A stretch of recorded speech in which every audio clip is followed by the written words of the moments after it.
স্ক্রিনে তারপর ওনার কাজটা যখন দেখেছে আমার কাছে মনে হচ্ছে উনি বেশ বুদ্ধিমান একজন অভিনেতা এবং মানুষ। আপনি ওনাকে একটা টাকা দিন, উনি এক জায়গায় চলে গেল, মানে উনি যে স্টার এটা উনি বুঝে।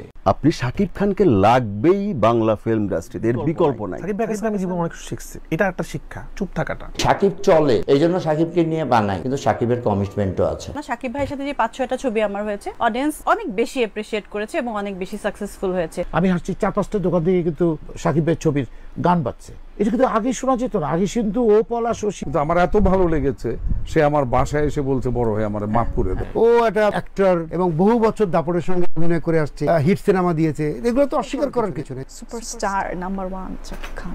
পরিচয় আছে, আপনি একটু বলেন না। তোমরা মানে কি? আমি সিঙ্গুলার নাম্বার। সিঙ্গেল স্ক্রিনের দর্শক রয়ে গেছে এখনো 80%। স্ক্রিনের অডিয়েন্স যারা, এই অডিয়েন্স গুলো অনেক দিন ধরে তৈরি হওয়া অডিয়েন্স। এটাকে ব্রেক করে করে আমাদের অডিয়েন্স ওখানে ঢুকতে ঢুকতে ঢুকতে ঢুকতে যে সময়টুকু লাগবে সেই সময়টা এখনো আসে। ওইখানে সাকিব ভাই আছে। সাকিব ভাইকে নিয়ে তো প্রশ্ন করার কোনো অবকাশ নাই। সাকিব ভাই যতটুকু করে গেছে ইন্ডাস্ট্রির জন্য, সিনেমা যে পরিমাণ ইন্ডাস্ট্রি উপহার দিয়েছে দর্শককে, হিউজ ফ্যান বেস আছে। আপনি চিল্লালে মানে কোনো কাজ হবে না, সেটা কমেও যাবে না, বেড়েও যাবে না।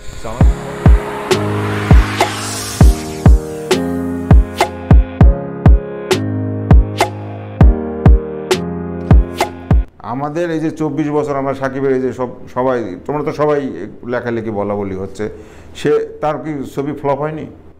এমনও ছবি চলেও নেই, সে কি রাতের বেলা কাঁদে নাই যে আমার ছবিটা চললো না, আবার চেষ্টা করছে, আবার ডিরেক্টরের সাথে পিছিয়ে ঘুরছে, গল্প নিয়ে গবেষণা করছে, একটার পর একটা ছবি হিট দিচ্ছে। তার যে অবদান, সে তো কাউকে কখনো ইয়ে করে কথা বলে নেই। এর মধ্যে আবার ওই কাকরাইল এরিয়াতেই ভুইয়া মেনশনের সামনে দিয়ে আজিজ রেজা একটা ছেলেকে নিয়ে যান। আজিজ রেজা বললো যে ভাইয়া আপনি তো অনেককে নিয়ে কাজ টাজ করেন, এটা আমার ছোট ভাই, একে নিয়ে কাজ করা যায়। তারপরে পরে বললাম আচ্ছা ঠিক আছে এক কাজ করো। আমার একটু দেখলাম, আমি দেখে আমার মনে হয়েছে যে অ্যাকচুয়াল ফিজিক্সটা ছবি করার মতো না, হিরো হওয়ার মতো সেরকম ফিজিক্স নাই, চোখগুলোর মধ্যে একটা ইনোসেন্সি আছে। পরে আমি ওরে বললাম যে লাঞ্চ ব্রেকে তুমি আসো, কারণ প্রডিউসারের সাথে ইন্ট্রোডিউস করে দেখি উনি কি বলে। তো আমি রবিবারে বললাম এই ছেলেটা, উনি আমাকে স্ট্রেট বললেন যে আপনি ভালো বুঝেন, কী হবে না হবে এটা আপনার ব্যাপার, এগুলো আমাকে প্রশ্ন করে লাভ না, আপনি যাকে নেবেন। আমি 3 ডেজ আসা যাওয়া আসে, চুপ করে একটা সাইডে একটা কর্নারে বসে থাকতো। একদিন 15 দিনের পরে আমি ওকে প্রশ্ন, এই ছেলে তোমাকে নিয়ে সিনেমা বানাবো, তোমার কোনো কথা বলো না কেন? বলে জি। আমি জি কে রে বেটা, সিনেমা হিরো বাবা তুমি আবার জি? সাকিব সম্বন্ধে বলতে পারি, সাকিব অন্যায় করেছিল, আমি তাকে সামনে পেলে চর মারতাম, কিন্তু আমার এত ভালো লেগেছে সে আমার বাসায় এসে বলছে বড় হয়ে আমার মাফ করে দেন। এই যে জিনিসটা, এর মতো উদারতা হয় ওর ভিতরে। আমি ওই দিন দেখেছি ওর ভিতরে শিল্পী মনা একটা হৃদয় আছে যেটা খেলে।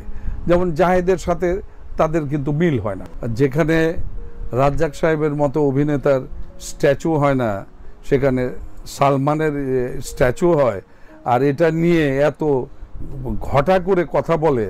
তো আমার তো সে ছোট ভাই, আমি কথাগুলো বলতাম না, কথাগুলো আমাকে দিয়ে বলানো হচ্ছে। সাকিবকে যখন কোনো চলবে তখন আমি ছবি রিলিজ করছিলাম নিষ্পাপ মুন্না, মিনিমাম 8-9 কোটি টাকা কামাইছে। এরপরের ছবি আসলো নাম্বার 1 সাকিব খান, পুরাটা কিন্তু আবার সেই রাজত্ব গ্রহণ করে নিল। ওইখানে সাকিবের অবদান আছে, এটা না সাকিবকে আমি কিন্তু করি না, সাকিব আছে, কিন্তু সাকিবের চিন্তাটা সাকিব করে, আমি কিন্তু ওইটা বলছি না। আর আমি কখনো ওই সাকিব আনডাউটলি অনেক বড় মাপের একজন অভিনেতা, এখন সে অভিনয় করতে করতে এমন একটা জায়গায় অবস্থান করছে। শাকিব খান বা তার টিম বা তার ডিরেক্টর বা অন্য যে ফিল্মগুলো আসছে তার টিম বা তার আর্টিস্টরা, এদের কিন্তু আসলে এগুলো নিয়ে কোনো মাথা ব্যথা নেই। রাইট, এদের যে ভক্তরা তারা কিন্তু এগুলো করে। আমাদের মধ্যে কিন্তু ছবি আসুক, এখন শাকিব খান ভাই সুপারস্টার, স্বীকার করতে তো কোনো সমস্যা নেই, সে তার মতো চলবে। বিষয়টা হচ্ছে যে আমরা এইটা নিজেদের মধ্যে রেখেই এটা যদি তখন এটা আমরা বলতাম বা এটা যদি আমরা ফ্ল্যাশ করতাম, তাহলে হয়তো বা আমাদের ছবিটা হয়তো বা সাকিবও করতো না। আমরা না পেলাম সিয়ামকে, না পেলাম চঞ্চলকে, তো এখন তো আমাদের তো ছবি করতে হবে, সেই জন্য আমরা সাকিব আগায় পিছায়। কিন্তু যখন সাকিবকে বলা হলো, তো আমরা যখন বললাম, ওর বাসায় মিটিং করে যখন বলা হলো যে তুমি গল্পটা শোনো, যে আমরা বলেছি তোমার জন্যই লিখেছি, তোমার উপর চিন্তা করেই গল্পটা লেখা, তোমাকে নিয়েই এটা চিন্তা করা। আমি বলবো শাকিব সেটা হচ্ছে যে সত্যিকার অর্থে আমাদেরকে উদ্ধার করে, জাস্ট আমাকে ধীরে ধীরে ধীরে ধীরে খুঁচিয়ে খুঁচিয়ে আমাকে রাগিয়ে তুলেছিল। এবং তখন ইন্টারভিউ শেষ, মানে ওর যখন প্রথম প্রশ্ন করে যে শাকিব খানকে আপনি কেন নেন না, তাই বললাম যে নিশ্চয়ই কোনো দরকার হলে আমি অবশ্যই নিব, কারণ শাকিব খানের সাথে আমার ব্যক্তিগত শত্রুতা আমি নাই, ও একটা অ্যাক্টর তাই না, এবং বহু বছর দাপটের সঙ্গে অভিনয় করে আসছে, প্রচুর হিট সিনেমা দিয়েছে, এগুলো তো অস্বীকার করার কিছু নেই। যখন প্রয়োজন পড়বে চরিত্র অনুযায়ী তখন নিব। তো ঘুরে ফিরে খালি এই জায়গায় ও প্যাঁচাতে থাকে আর কি। তো ইন্টারভিউ শেষ, ক্যামেরা ট্যামরাও আমি ভাবলাম যে ক্লোজ হয়ে গেছে, দেন আবার সে একই কথা যখন জ্ঞান জ্ঞান মনে হইলো আর কি, তখন আমি ওর উপর রেগে গিয়েছিলাম। হ্যাঁ, দেন ওইটা টেবিল টক ছিল। পরবর্তীতে এই সাংবাদিক বা যে ইউটিউবার যে পরি যখন জেলে গেল, আমি আর ওর নামটা জানি না, যে আমি ওরে খুঁজে জিজ্ঞেস করবো তুমি এটা কেন দিছো, অফ ক্যামেরা, এটা টেবিল টক। আমি তো বাইরে টেবিলে বসে আমরা শাহরুখ খান সম্পর্কে তো কত কথা বলি, এর মধ্যে আবার শাকিব খানের সাথে আমার ফোনে কথাও হইলো। আমি বললাম যে ভাই এটা টেবিল টক ছিল, এবং আমি ওর কাছে দুঃখ প্রকাশ করেছি, যে কারণ এটা তো আমি পাবলিকলি বলতে পারি না যে সে অভিনয় পারে কি পারে না, এটা সারা দেশের মানুষ তো জানে সে পারে কি পারে না। কমার্শিয়াল ছবি বলতে হ্যাঁ, শাকিব খানের তো একটা বিশাল অডিয়েন্স আছে, উনি তো ছবি করে যাচ্ছেন, বাট উনি একা তো আসলে সব ছবি করতে পারবেন না। সো কমার্শিয়াল বলতে আমাদের অডিয়েন্স যে ধরনের ছবি পছন্দ করে, হয়তো অনেক বেশি গভীর গল্পের ছবি না করে একটা সলিড মৌলিক গল্প, কিন্তু সেটার উপস্থাপনাটা যাতে খুব মানে ট্রেন্ডি হয় সেটা খেয়াল রাখা উচিত। কারণ আমাদের দেশের মানুষ সবাই কিন্তু এখন নেটফ্লিক্সে কাজ দেখছে, ইন্টারন্যাশনাল ছবিগুলো এখন বাংলাদেশে আসে। সুপারস্টার নাম্বার 1 শাকিব খান পরিচয় আছে, আপনি একটু বলেন না। তোমরা মানে কি আমি সিঙ্গুলার নাম্বার? অবশ্যই করতে চাই। কেন আমাদের পূজাচেরি করেছে না? আমার কাছে মনে হয় যে উনি হয়তো ওই কোয়ালিটিটা এখানে মিস করছেন। এত প্লুরালের মধ্যে যাচ্ছি না, উনি যাদের মধ্যে খুঁজেছেন তাদের মধ্যে হয়তো ওই কোয়ালিটি ছিল না, আমার মধ্যে খুঁজলে উনি অবশ্যই পেতেন।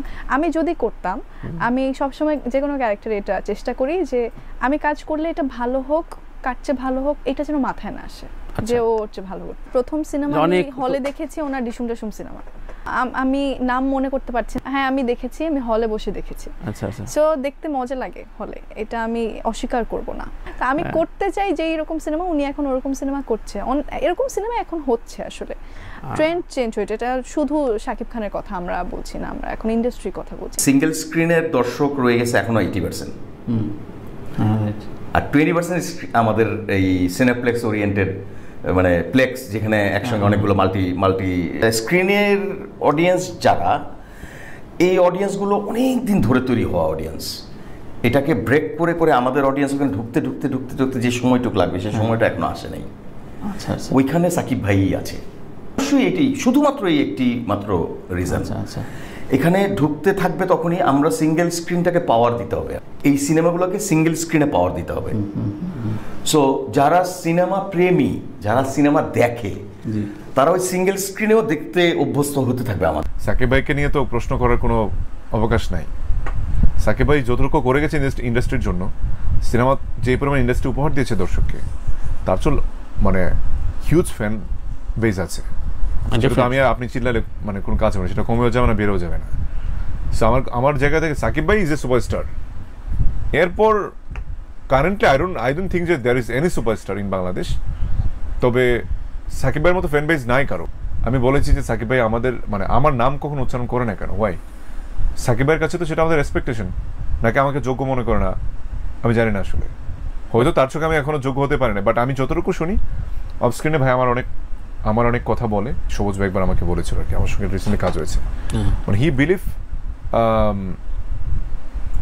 তারপরে আসলে কমার্শিয়াল পার্সপেক্টিভ থেকে আমি ভালো কাজ করছি, কিন্তু ভাইকে কখনো আমার নাম উচ্চারণ করতে দেখিনি কোথাও। এটা আমার খারাপ লাগে। টু বি অনেস্ট, সাকিব ভাইকে আমি বলবো যে প্লিজ, শুধু আমি না, যারা ইন্ডাস্ট্রিতে আপনার পর ভূমিকা পালন করছে, আমরা কিন্তু টু বি অনেস্ট মন থেকেই চাচ্ছি যে ইন্ডাস্ট্রিটা বেঁচে থাকুক, ভালো ছবি হোক। সো সাকিব ভাই কেন আমাদের মানে আমার নাম উচ্চারণ করেনি আমি জানি না। হ্যাঁ, তারা এসেছে, কেউ মানে আমাকে অবহেলা করেনি। আমার যখনই অ্যাক্সিডেন্ট শুনেছে, সাকিব ধরে আসছে, তারপরে শিমুল আসছে, তারপর আমার ডাইরেক্টর আকবর ভাইয়া ছিলেন, আরমান ভাইয়া ছিলেন, তারপর মানে হসপিটালে নিয়ে যাওয়া পর্যন্ত ওখানে রিয়াজ ভাইয়া, আমির খান ভাইয়া, মানে রুবেল ভাইয়া, মানে আমি এমন কেউ নেই যে আম্মুকে দেখতে আসেনি বা আম্মুকে ভালোবাসে না, মানে আমার থেকে আমার মাকেই বেশি ভালোবাসে। এই শুরুতে সাকিব পরপরই হয়েছে, কারণ রিয়াজ ভাইয়ের সাথে কঠিন বাস্তব করার পরে মান্না ভাইয়ের সাথে করলাম, দেন রিয়াজ ভাইয়ের সাথে আরেকটা করলাম, দেন সাকিবের সাথে তখন লাগাতার কাজ করলাম। মানে আর আমাদের দুজনকে মানাতো ভালো, যার কারণে ডাইরেক্টররাই বেশি মানে ইয়ে করে। যদি আমি এখন বলি, একটি সাকিব ভাই কত বছর পর তৈরি হয়েছে?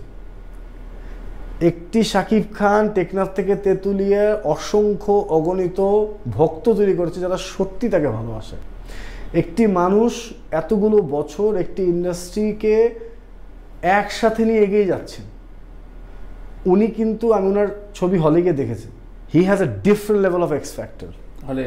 হ্যাঁ, different level of X factor, যেটা মানতেই হবে।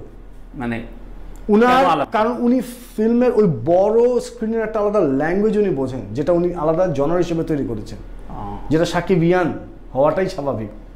কারণ উনার একটি মানে থাকেন, আমি তো একজন পারফর্মার, উনার একটি ক্লোজ শট বোঝা যায় যে এই ক্লোজ শটটা উনার মাপা, এবং ওইখানে দর্শক মানে হাই উদাস একটা এক্সপ্রেশন দিবে, খুশি জয় উল্লাস করবে, এবং that's cinema, larger than life.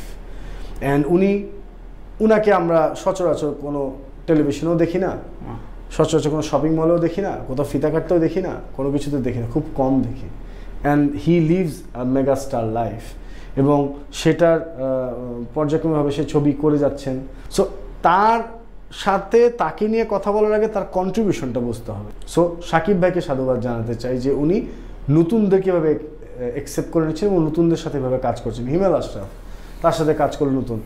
তারপরে ধরেন আদনান ভাই, ভার্সেটাইল মিডিয়া, উনি তো ফিল্ম প্রডিউস না করে অন্য কিছুই করতে পারতেন, নাই করতে পারেন। এখন যে অবস্থান স্পেশালি অন্য যে কোনো ট্রেড উনি করতে পারেন, he can earn hell lot of money উনি ঠিকঠাক মতো কাজ করে। মানুষ কখনো কল্পনা করেনি যে চঞ্চল ভাই শাকিব খান একসঙ্গে এক সিনেমায় আসা, কারণ দুজন তাদের স্বস্থানে একদম বাঘা বাঘা।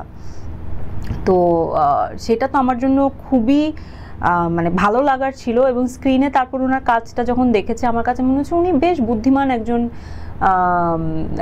অভিনেতা এবং মানুষ, যে উনি বুঝে শুনেই কাজটা করেছেন। উনি অনেক কিছু এখানে আসলে প্রুফ কনসিয়াসলি কতখানি করতে চেয়েছেন জানি না, বাট প্রুফ করে গেছেন। আমাদের দেশের যে আমার থার্ড ছবিটাই সাকিবের সাথে, ওনার সাথে তো আমি কম্পেয়ার করতে পারবো না, উনি এত বছরের এক্সপিরিয়েন্স, এত বড় star. My god, it's a big thing. And সবচেয়ে বড় ব্যাপার হচ্ছে তারও একটা বিষয় দেখি যে গিভ আপ করে না অ্যাজ এ আর্টিস্ট, সে নিজেকে ইমপ্রুভ করছে। যত কিছুই হোক না কেন, সবারই তো আপস অ্যান্ড ডাউন হয়, অনেক বড় বড় স্টারদের সাথে হয়, ওনার সাথেও হয়েছে, বাট সে এটা ডে বাই ডে এটা অন্য দিকে মুভ করছে, মানে কাজের দিকেই ফোকাসটা থাকছে আফটার অল এত কিছুর পরেও। এটা একটা দারুণ ব্যাপার। তো শাকিব খান ওনারও কোনো দোষ দেখি না, যে এই মেয়ে দুইটা পাগল হয়ে যাচ্ছে আমার সাথে থাকা, সে তো নিজেও মনে বিরক্ত হয়ে গেছে, এবং সেটা নিয়ে আরেকজন আছে সেটা আবার ক্যাশ আউট করছে। আমি ডাক্তার, সেই কারণে আমাকে সেটাও আজকে দেখলাম যে ইটস ন্যাস্টি। আমার মনে হয় যে পৃথিবীতে আরো অনেক কিছু আছে, নিজেকে আগে সম্মান করতে শিখুন। নিজেকে যদি সম্মান না করতে শেখেন, শাকিব খান কেন, শাকিব খানের যে ছেলে, আপনার যে ছেলে, সেও বড় হয়ে আপনাকে সম্মান করবে না। এইটা মানে আমি এত কঠিনভাবে কথাটা বলতে চাই না, বেরিয়ে গেল যে পড়াশোনা জানে বা অন্যান্য কাজে আছে, কিন্তু না, just because he is a star, তার কিছু টাকা পয়সা আছে এবং হি ইজ আ স্টার। তারা ছড়াচ্ছে, তারা বোকার স্বর্গে বাস করছে। কারণ কেউ সাকিবের এগেনস্টে কখনো হবে না। কেন হবে সাকিবের এগেনস্টে?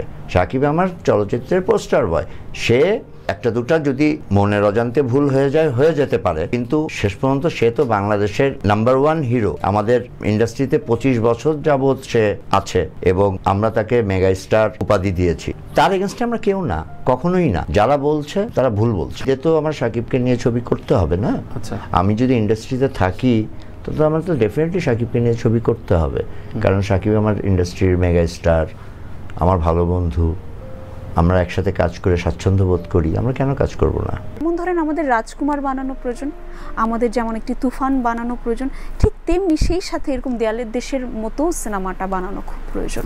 তাহলে হবে কি, ধরেন আমরা অনেক ধরনের দর্শক পাবো। একটা ইন্ডাস্ট্রি দাঁড়াতে গেলে শুধুমাত্র দুটো সিনেমা দিয়ে তো হবে না, আমাদের তো ভিন্ন ধরনের সিনেমাটা তৈরি করতে হবে। আয়নাবাজির পোস্টার শাকিব খান নিজে তার ওয়াল থেকে শেয়ার করে 2016 সালে। শাকিব খান কিন্তু একজন ভালো অভিনেতা, এই ভাগাভাগিগুলো আসলে আমাদের অনেক সময় দর্শকরা করে দেন, ক্রিটিকরা করে দেন, সমালোচকরা করে দেন, মানে যারা এই ছবিগুলো নিয়ে কথা বলেন মিডিয়াতে অথবা অনেক সময় তারা হয়তো বিভেদটা তৈরি করে দেন।